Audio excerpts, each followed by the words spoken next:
Wardrobe for the Bass Tour Anglers podcast provided by Koppel Outfitters. Go have an adventure. Visit them online at www.koppeloutfitters.com and on social media at Koppel Outfitters.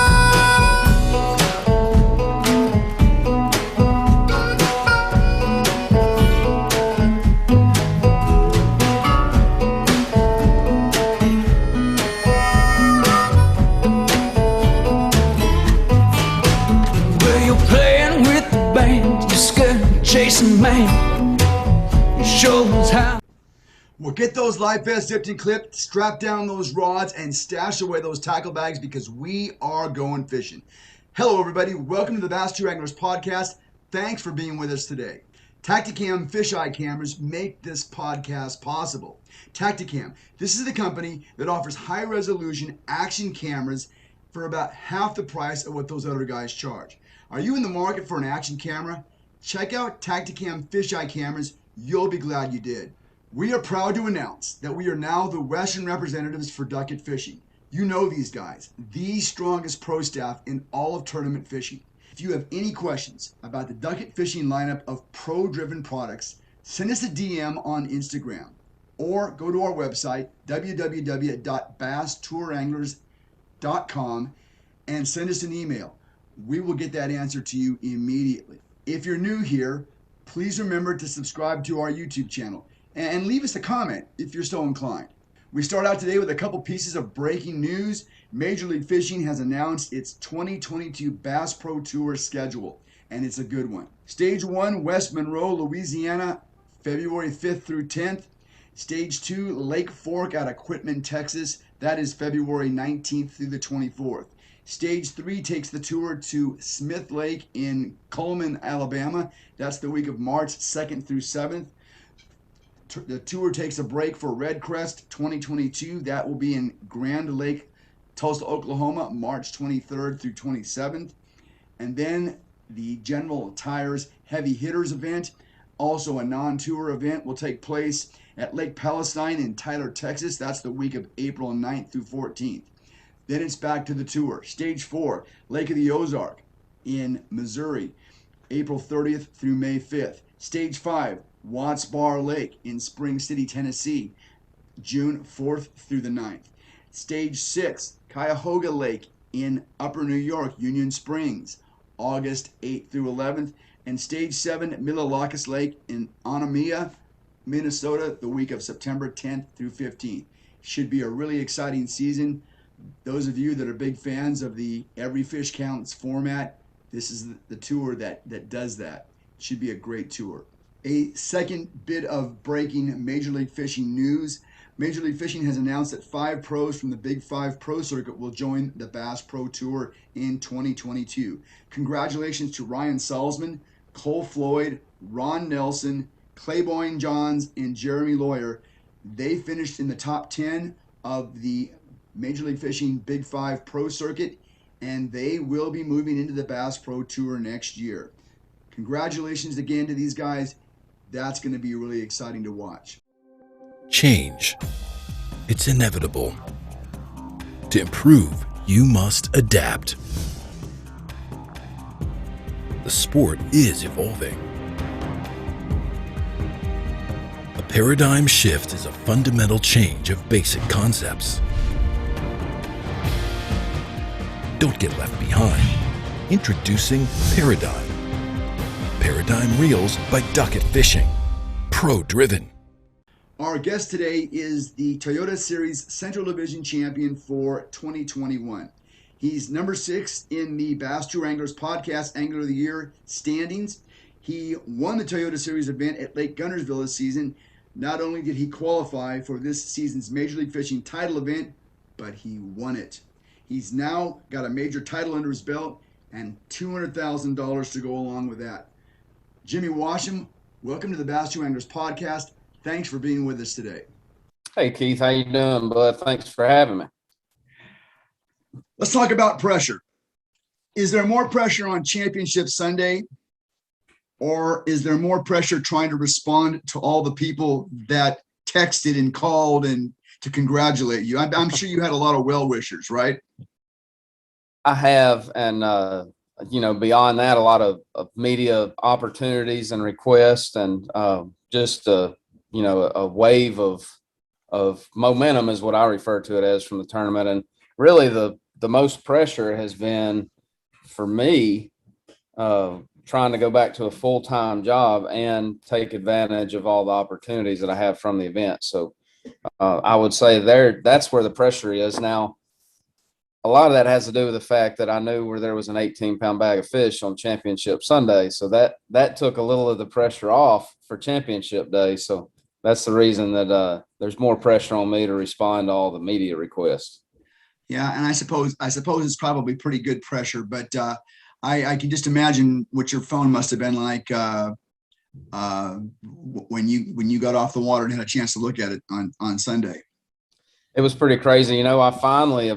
It was almost 8 o'clock. I think I had to, in the middle of interviews, I had to kind of be rude for a second and say, time out. I haven't even called my wife and talked to her yet. So that's how wild it was. I had like 200 messages that evening when I looked at my phone, and I spent 10 out of the 11 hours the next day on the drive home doing podcasts and interviews and stuff of that nature. But I'm thankful for it. I'm going to try to take advantage of all of it and keep the ball rolling for sure. Absolutely. This has been quite an amazing season for Jimmy Washam. One thing that I have heard very few people talk about is the fact that you're the Toyota Series Central Division Angler of the Year, right?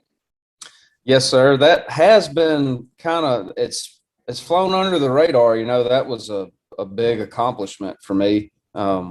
Even after getting the title belt, that's still a big accomplishment. I finished third in 2019 when I qualified for the pro circuit.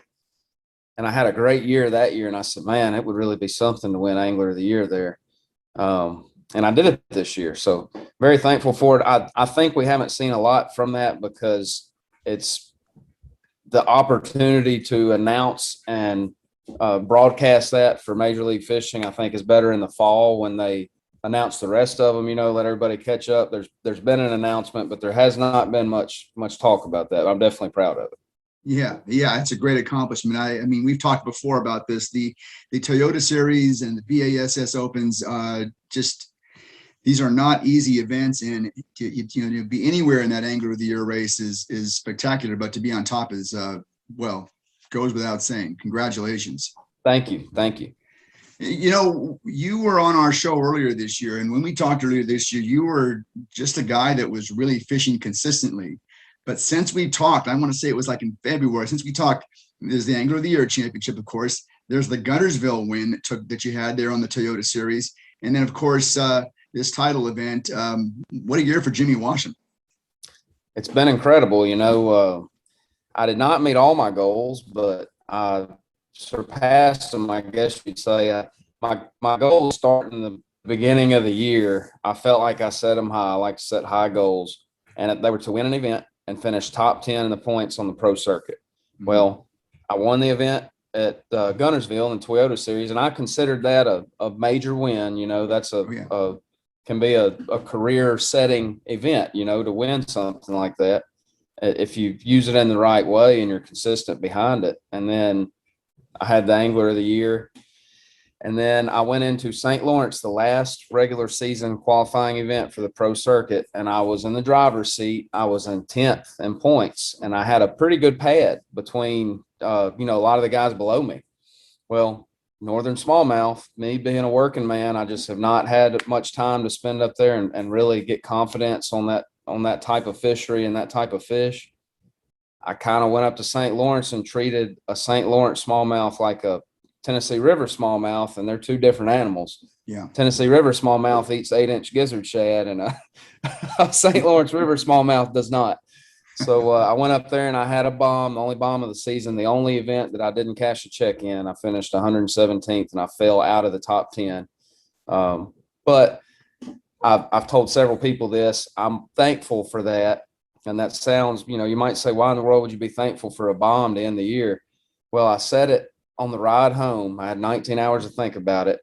And a couple hours before I got home, I finally got it, behind me. And I said, you know what? This is good for me. It's going to put a fire back in me because I've had such a great year. I almost felt like I was in just autopilot, Yeah. And you can't get like that and be successful. You have to keep a fire. And I said, this is going to light a fire under me going into the title event. And that's exactly what happened. So I'm thankful for, for what that led to. This segment is brought to you in part by Swim Baits Plus. Are you looking for that hard to find swim bait? Are you looking for that impossible rare color? Are you looking for great prices? Visit them on Instagram at @SwimBaitsPlus. We are talking to Jimmy Washam. He is the champion of the Major League Fishing Big Five Pro Circuit title event. Your second season on Major League Fishing Big Five Pro Circuit, you're 2 for 2 in terms of qualification. This season, 20 Bass Pro Tour pros fished this circuit. That didn't happen last year. They fished a few super events. But talk a little bit about the difference in the tour this year and last year, or was there a difference? There was a difference this year. I feel like having the BPT guys with us all year, it allowed a guy like me who is in my second year. I'm supposed to struggle in my sophomore year. Yeah. There's a lot of things that if you go by the playbook that are supposed to happen. Some people say the pro circuit is AAA level. There's a lot of different things that'll be said, but to have people like Michael Neal, Skeet Reese, I mean, the list goes on and on. Just look at the top 20 in the points, top 30. And you'll see, a lot of those guys, and to have those names to compare myself to and see that I can compete with them. And I should expect myself to compete with them at every event. That was something that I didn't have the year before. In the super tournaments, they were great. We had, I think 50 Bass Pro Tour guys compete the last 3 events, but we also had a 205 boat field, and that many pros on one body of water does not gin very well. So this was a smaller field, more manageable field with some of the best in the world, guys that will go down in history as the best bass fisherman of all time. And I got to compete against them, and I proved to myself that I could hang in there with them. So that's what meant a lot to me this year. I like it when these guys, these so-called top tier guys, fish pro circuit events and even Toyota Series events. I like seeing them there. I think it adds, more drama to the event. I think, I don't know. I just think it's better when these guys do that. And so I was pretty excited to see that many Major League Fishing BPT pros come and fish the circuit this year. Absolutely. I was too. I've been that way since I fished the BFLs, and we'd have a pro jump in, and you'd hear grumbling at the dock about how's that guy going to come down here and fish with us. And my response since I first started has always been, my dream is to fish for a living. And how in the world am I ever going to do that if I'm afraid to fish against the best around? So that's my take that's the on same it. Thing like if a Tuesday night, or if they're going to tell a pro he can't fish, if there's money on the line, it should be open for everybody. Yes, sir. I agree.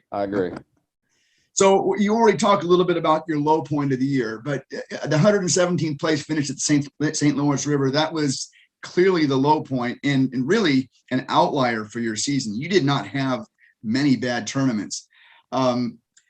Going into that event, were you concerned about it just because of, as you've kind of mentioned, the fish are different? I was, just knowing, with 2 days of practice, I really had a fortunate year in the way that if if I did not figure it out in 2 days, I figured it out on day 3, which was day 1 of the tournament. Well, with the St. Lawrence being such a big fishery, different, something that I just wasn't familiar with. And I did a lot of research. I spent a lot of money preparing and tackle wise that, areas that I felt like I was insufficient in as far as spy baits and just all the stuff you get, hair jigs and stuff you got to have that you read and see about on St. Lawrence River. Did all this research. And then on day 2, I somewhat figured it out enough to put a decent limit in the boat early. And it was just drifting down a current seam. Just drop a drop shot to the bottom, feather the trolling motor to control your speed, and set the hook when your line got tight. And it was almost insulting to me that it was that easy when I tried so hard to figure it out and research it. And I did something that I didn't do in the other events. I put way more research and effort into trying to get comfortable with the fishery before I even saw it. Yeah. And that's just 9 out of 10 times that doesn't work. I should have went up there and I fished a little bit conservative. I did not go where I felt like the largest class fish and the most consistent area to win was, and that was about 80 miles upstream towards Ontario. I said, well, I've got this great points lead. I just need a mediocre finish. So I'm going to try to find fish closer to take off to eliminate risk.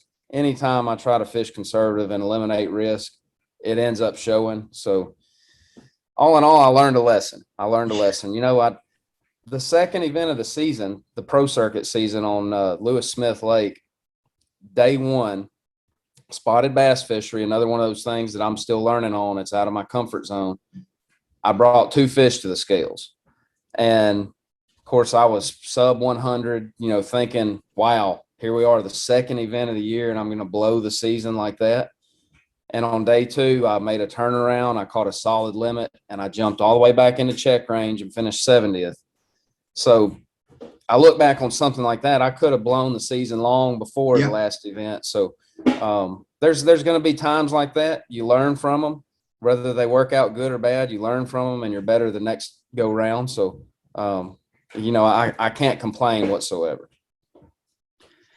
Yeah, and this is the thing about these tours. If they fish just one region of the country, it wouldn't really be a national tour.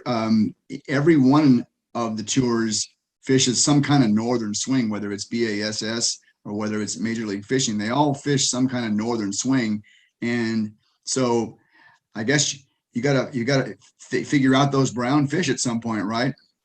That's right, and that's starting to happen. Yeah. I feel like in the 2 years on a national tour, I have seen just about every kind of fishery there is. This year, Potomac River was my first tidal fishery experience. I didn't get to pre-practice it. I spent 2 days of practice. By the grace of God, I figured it out and had a great finish in that event. The St. Lawrence River, current, I'm comfortable with current. That part doesn't bother me, but the northern smallmouth, but now I have Sturgeon Bay from last year's title, Lake Erie from last year's qualifying event, and St. Lawrence River from this year.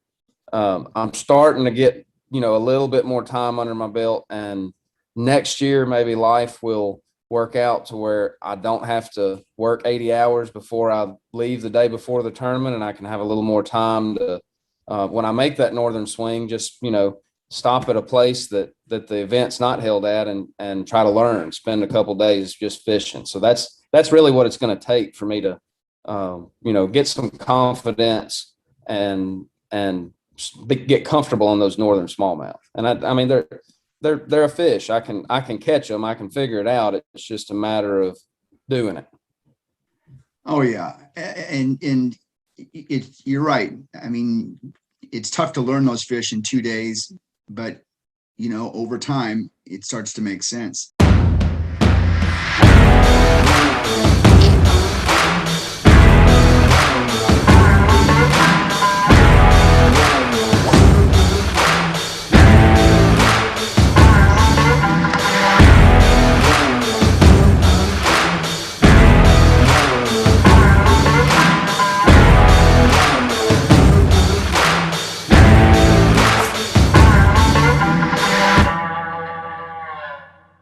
We're talking to Jimmy Washam. He is the champion of the Major League Fishing Pro Circuit title event.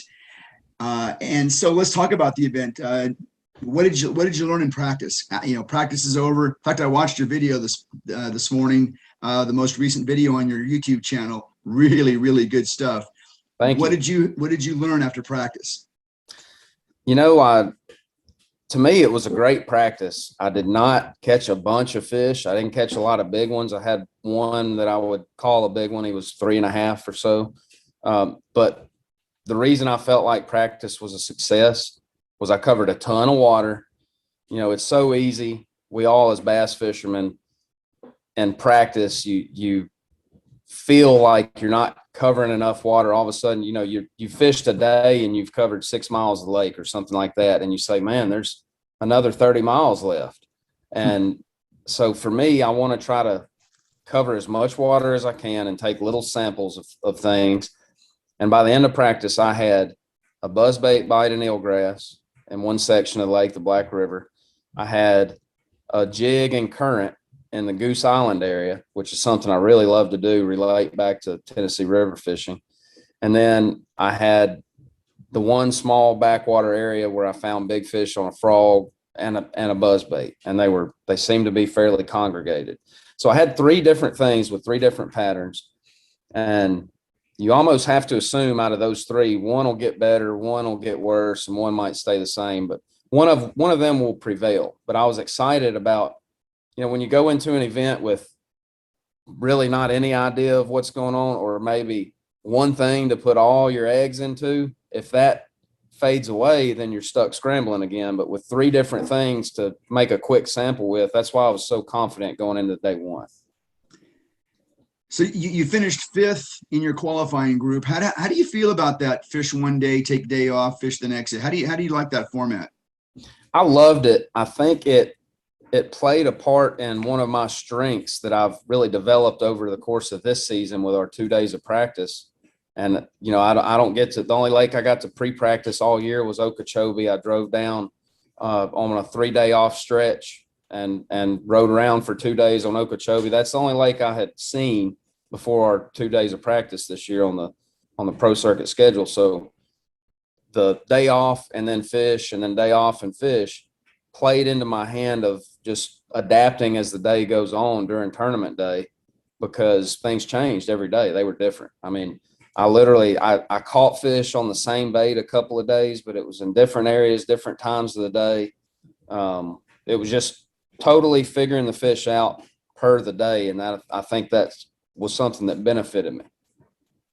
So I think when you take the 2 groups, the A and B group, I think you finished 5th in Group A, but I think overall you had like the 12th highest weight for the 2 groups. Did you feel like after that first round you were on something that could win? I did not. I felt like I would probably have to expand, or I knew that I would have to expand on what I had. I knew that there would be some risk involved. I just didn't know exactly when I was going to have to take that risk, if I would have to take it Saturday morning during the knockout round, or Saturday afternoon, or Sunday. The main goal, you can't look too far ahead of what's at hand. And the main goal was to make the next day. So the main goal day 1 was not get behind. I was in 9th place, a 3-way tie. I just needed to improve a little bit on day 2. I did that. After day 2, the goal was to catch enough to make championship day. You can't win it if you don't make it. And so it was, just one step at a time, one goal ahead. Don't, trying to win championship day on day 2 is impossible. So that's the way I approached it. In the knockout round, you had the 2nd biggest weight. And I kind of felt like, as I was watching the coverage, I kind of felt like you had some momentum building, or some juice growing. Something was happening there on that knockout round date. Did you make your adjustments then, or was it more the same that you were doing? I made a big adjustment. That risk that I mentioned, I felt like I would have to take. I took it at 11:30 on knockout round day, and it just played in my hand. I had a limit early in the Black River. I was in Group A and we had Group B. Come knockout round, I didn't know how many people were fishing in that Black River. I mean, we were taking off out of the Black River, and some of the fish I was catching, I could see the bridge at takeoff. Yeah. So I had no idea how many other people. I knew that there was one or two guys from Group A that were running by me, but not really in my way at all. Well, Group B rolls around, and right out of the gate on knockout round morning, I stop on what I thought was my best stretch of grass, and somebody pulls 150 yards in front of me and pulls down. Another competitor. I said, "Oh, well, obviously there's been more of a crowd up here than I thought." So Yeah. after a couple of hours, I had a limit. By 11:30, I had culled 4 times, and I had 8.5 pounds in the live well, and that's when I had an epiphany that I might could gamble up here and just grind it out and maybe get lucky and catch a 3-pounder or 2 and squeak in. But then what would I have? I would just be going fishing on Sunday. So I said, I had this great practice where I covered a lot of water. I've got confidence in other places. I'm sure it's changed, but just going and seeing new water might be good for me. So that's exactly what I did.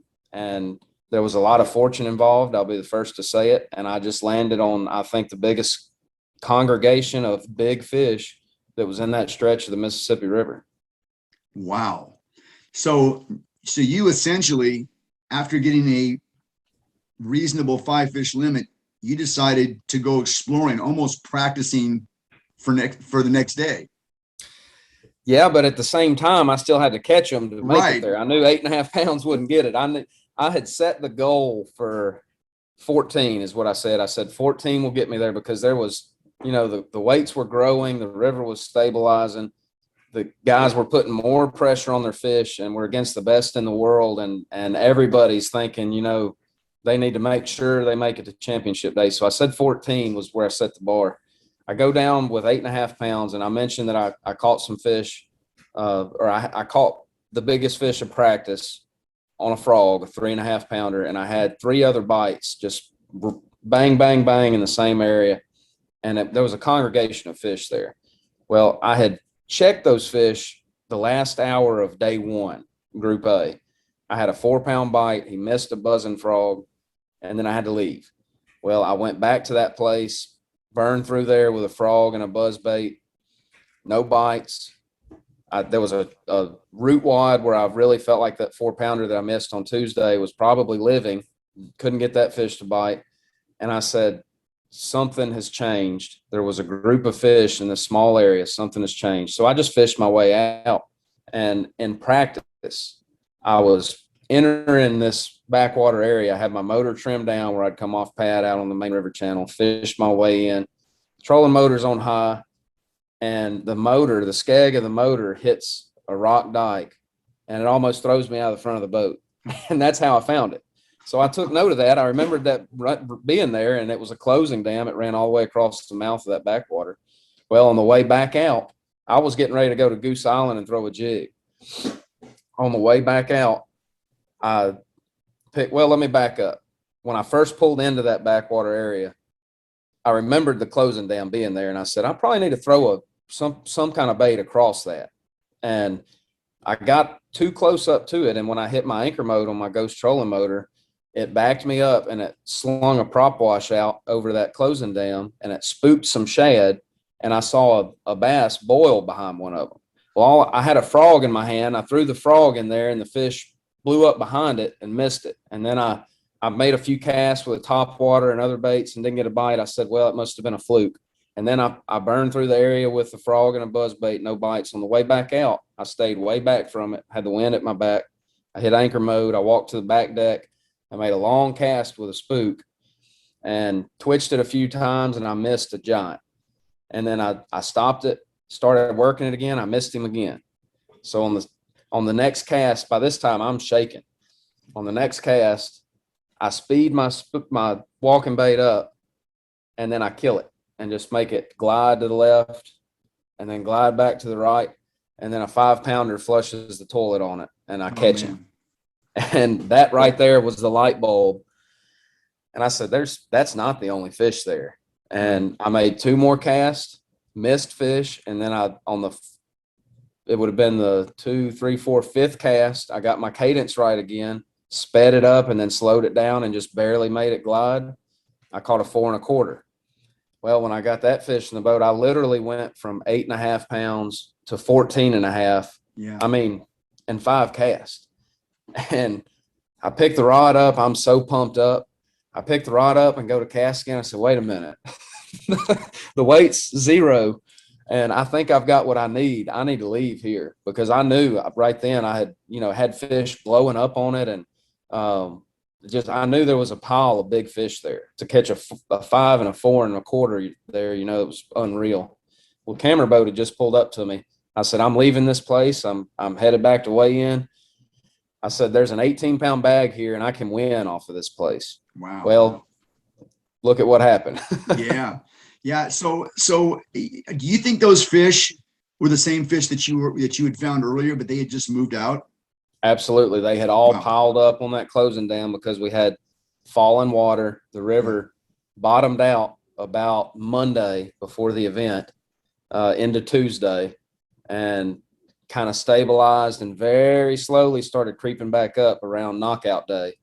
And those fish pulled out where you had a slow current running across that closing dam, and they all grouped up there. I mean, it was the perfect recipe. I had an area that had larger than average fish in it, and the conditions played in my hand where they all pulled out into a place where I could make 1 cast at them.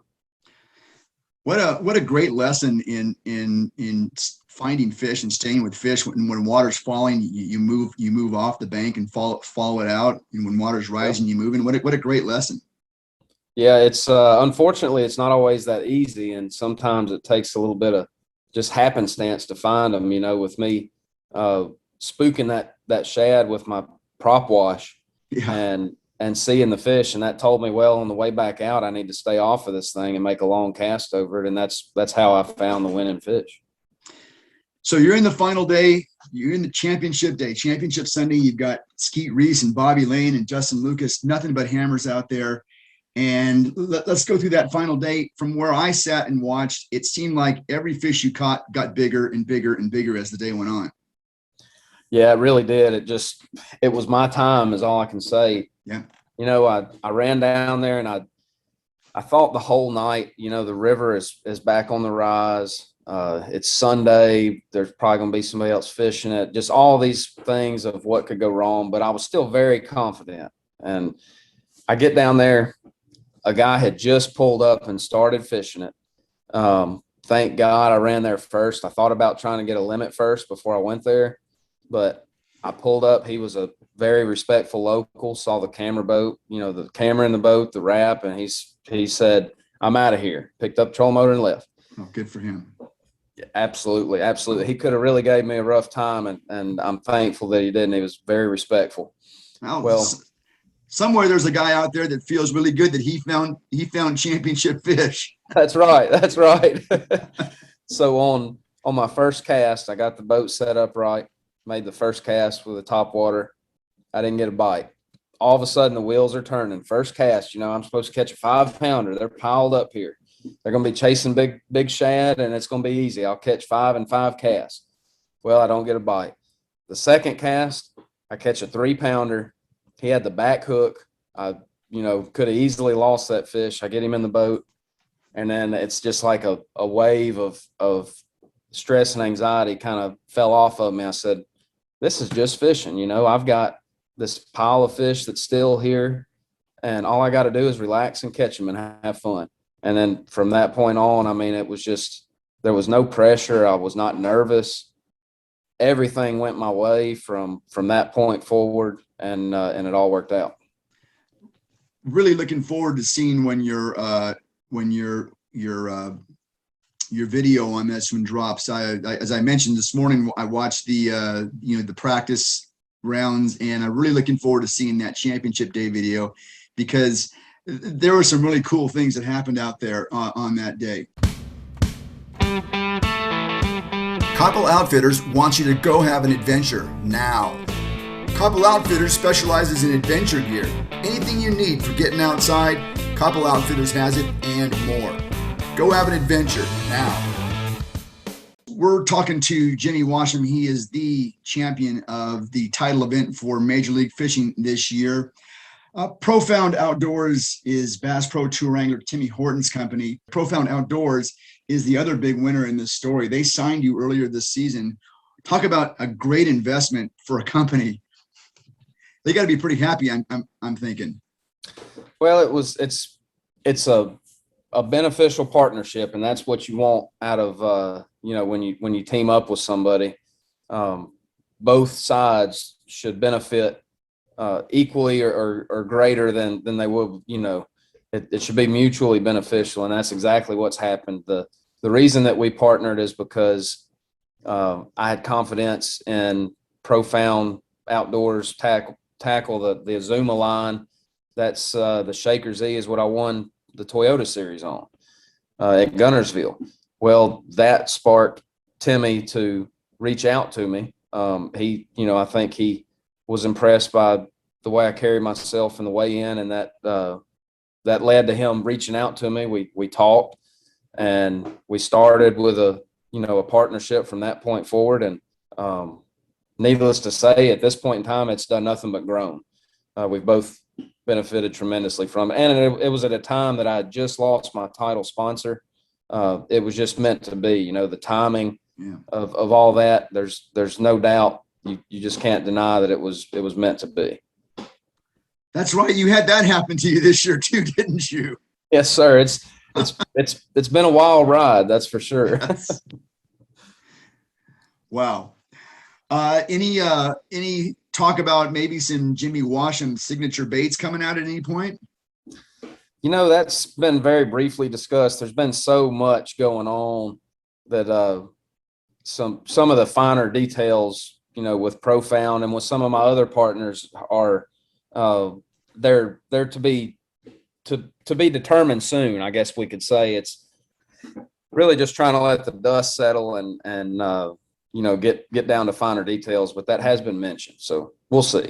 That's exciting.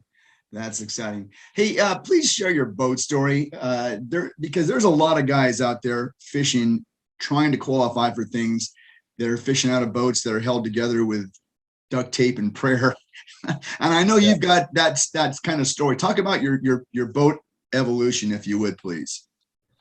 I said on stage it was 5 years ago. I guess now we'd be at the end of the 5th year, but in 2015, I fished the BFL Mississippi division as a co-angler. I did well. I decided, there was a couple times I got paired with people. And I said, man, I think I make better decisions on the water than they do. And I'm at the mercy of that when I'm a co-angler. And that's what you accept when you go into it. Yeah. You pay a smaller ticket to not make the decisions. But so I said, I've got to figure out. At the time I had a bass tracker and the live well wasn't big enough. It was a 60. It wouldn't be fair for me to try to fish with a co-angler and us both try to fit, a 5 bass limit in that little shallow live well. So I said, I've got to figure out how to get myself in a bigger boat. I didn't want to do it because I couldn't really afford it, but I went shopping. I found it was at the time an 18-year-old Ranger R82, an 18-foot 1710, I think it was, with it had been repowered with the 175 on it. I drove to Little Rock, bought that boat, and was almost regretful about how much it cost me, even though it, in the grand scheme of things, it didn't cost much, but it was a boat note that I didn't have before. And I go and fish my second event out of it at Pickwick. I win it, and I get the first place prize money and then Ranger Cup. And it's enough for me to pay off the boat and have a little bit left over to put in savings to carry me forward. And that right there was really, had that not happened, I don't think I'd be sitting here right now talking to you. Yeah. From there, I had a great rest of the year. I didn't win any more events, but I got some paychecks. And I said, my goal in life, whether it was fishing or baseball or my professions, whatever it's always been to not be stagnant. And if I found success at a level, I'm going to move forward and try my hand at the next level. So that's what I did. I entered the Toyota series in 2017. I did well out of that little that little Ranger in 2017. At the end of 2017, the championship, I had boat problems. I had my motor mess up. I spent 3 days driving around the dadgum Mid-South trying to find a fix for the motor. Ended up getting like a day of practice and finally had to drive home and borrow another boat. And I did not do well in the championship. So we roll into the next year, new hopes. The first 2 regular season events, one of them was at Table Rock. My engine quit on the morning of practice. I lost a practice day. The next event at Kentucky Lake, it quit when I was at Paris, having to run back to Barkley. I stopped on my last spot and caught a 4-pounder, and the engine never cranked again. So it was 3 events in a row. And, that was a big financial burden on me to fish the Toyota series for that money and just donate, because I was having, mechanical problems. So part of me said, this isn't cut out for me. It's just too much. I don't make enough money to do this. And then all of a sudden, I mean, that was real close to happening. And all of a sudden I decided, I had this change of heart, and I said, this is a test. This is the Lord trying me and saying, how bad do you want this? And it doesn't sound very smart, but I went and bought a more expensive boat. I traded that little boat in. I said, I've got to upgrade in equipment. I said, I'll give myself 1 year.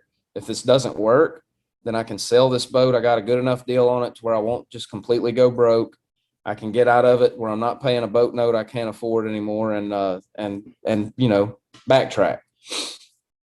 The first event I fished out of that boat, I finished 12th. I missed the top 10 by 1 ounce at Lake of the Ozarks. That was in late 18. 2019, the first event I fished out of it, I finished 4th. Ended up finishing 3rd in the Toyota series. And that right there, the ball got rolling. I said, I've got confidence with new equipment.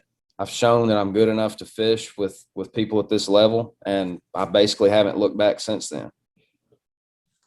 Great story. I just, you've been a rookie just about every place you fished. Almost every level you fished, you've been a rookie, but you haven't stayed at that level very long to be a seasoned veteran.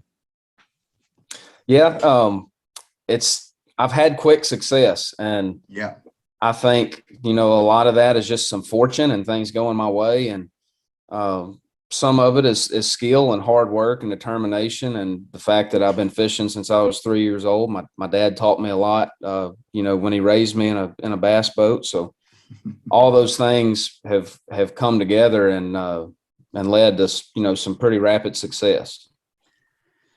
We're talking to Jimmy Washam. He is the champion of the Major League Fishing Big 5 Pro Circuit title event. You've said before that, well, a lot of pros work side jobs, and you've said before that you have 2 full-time jobs. I'm wondering at this point how this professional bass fishing works with your position in law enforcement. That position in law enforcement is a pretty stable deal. How is this all working out? It's been taxing, to say the least, in 2 years. These past 2 years, I don't want to say tolerated it, but I've survived it because I've been living my dream. Nothing was going to stop me from fishing professionally when I had the opportunity to do it. And the only way that I could even fathom, even ever dream of being able to do it, was to continue to work a full-time job. Yeah. In 2 years, I think, escaped the financial risk that you take when you enter that level of fishing. A lot of that was because I had a steady paycheck, and some of that was because I was successful enough on the tournament trail. Now it's been very taxing on my family time. My boy will be 4 next month, and I feel like it was not very long ago I watched him come into this world, and it's like, man, where did the time go? I spent a lot of that on the road, and then came right back and went into an 80-hour work week, and it's been a lot. So with this opportunity that I've been presented, I feel that there may be some changes in the near future in order for me to maximize the potential that you get from a title win. I think there's probably some changes coming up soon. I've considered getting my captain's license and starting a guide service on Pickwick. So we'll see. We'll see. I've prayed about it and asked, to be shown a path that the Lord intends me to take, and winning the title, I don't think I can ignore that, maybe, that door opening there. So we'll see. There's probably some changes coming in the very near future. Well, that's very exciting. I mean, you're right. I mean, what more of a message do you need than That's right. That's right. holding that trophy up? I feel I might be defined if I ignored that message there. That's great. That's great. So you've got the Toyota Series Championship coming up at the end of October at Lake Pickwick. That could be right in your wheelhouse, right? It could be. I'll be the first to tell you, the hardest for me, some guys, they talk about momentum, they get on a roll. The hardest tournament to do well in is the one after one you did well in. A lot of that is the fire, the determination, the necessity, the need. Necessity is a powerful thing. I say that. If you have to do something, you can find a will in a way that you didn't know existed. The success in that one is less demanding on me because I just had this great event. So I've got to be cautious of that. It's a great quote from a famous leader that today's success is tomorrow's failure. I can't let that happen. I've got to go into the Toyota Series with a lot of drive and determination to do well. This will be the first good test. If I want to have longevity in this industry and do this as a career, then you have to maintain that drive. So to me, this will be the first good test of that. And I'm looking forward to the challenge. Well, I would think that the confidence that comes along with winning the title championship could maybe trump that a little bit. I think fishing with that kind of confidence, nice to have. Yes, sir. Yes, sir. It's not a bad thing as long as you Right. don't let complacency set in. Right. What's the rest of the year look like for you, Jamie? Just that event or any other ones? I have thought about, I normally fish the BFL Super Tournament at Pickwick at the end of September. It's just a fun event. We've got some friends at Pickwick that we'll go up and stay with, and my wife and my little boy will ride around on their houseboat while I'm fishing. And it's just a fun, almost like a vacation somewhat. So I may fish that one. And then it's, we're not too very far away from January and Sam Rayburn on 2022 pro circuit schedule. So the hard work and the investment into that will be here before you know it. Well, that's really exciting, Jimmy. You're a great champion. I'm so glad to have been able to have you on the show before and to watch you take this great ride. Look forward to seeing what else happens this year. Best of luck to you. Thank you so much, Keith. I appreciate it. Hopefully we'll do this again soon. We'll make it a regular You better thing. believe it. We will. Thanks a lot. We'll talk to you soon.